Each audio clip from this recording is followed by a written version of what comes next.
Over time, the price of attending college has drastically increased. The increase in cost has shown to have a negative effect on a majority of students. This price rise has impacted socioeconomic classes in a variety of ways. This graph shows the price of tuition and fees for Clemson, adjusted for inflation over time. From 2000 to 2009, there has been a sharp increase in the price of tuition and fees. This trend is also true for the cost of tuition at Clemson University, since it was founded in 1889.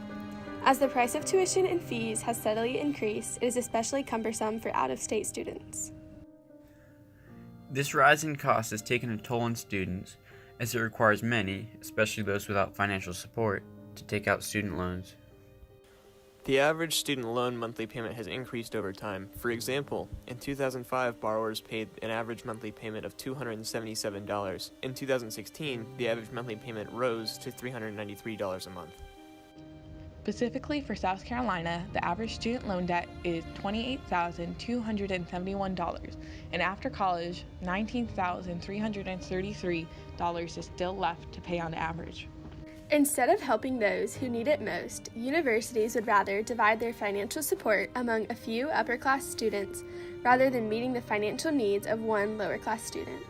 Federal figures show that students from families earning more than $100,000 a year got an average of $10,200 in institutional financial aid, while students from families earning under $20,000 a year got an average of $8,000.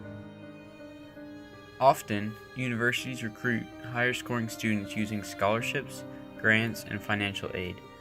These students with higher test scores often come from a family with a higher income because their students have access to more resources and better-funded schools. However, family income alone does not determine how much student debt a student will have. We surveyed approximately 100 Clemson students about their personal and financial information. The data from our survey clearly shows that students with a family income from $50,000 to $150,000 have to pay more of their college costs themselves compared to those outside of the range. Upper-class students typically pay less of their tuition because their families are willing and able to pay their child's tuition.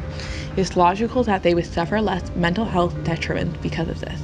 The data from our survey supports this conclusion because it shows a clear correlation that the richer someone is, the less likely they are to have a job in college and to be stressed out. Students that have to pay back their student debt have been proven to be in a worse mental health state. An analysis showed a significant relationship between debt and mental disorder, depression, suicide completion, problem drinking, drug dependence, neurotic disorder, and psychotic disorders. The survey shows a correlation between higher family incomes and lower stress levels. The National Alliance of Mental Illness reports that 1 in 5 college students experience a mental health condition, with 75% of all mental health conditions surfacing before age 24. These mental health conditions include depression, anxiety, eating disorders, and even PTSD, which are commonly linked to financial status and student debt.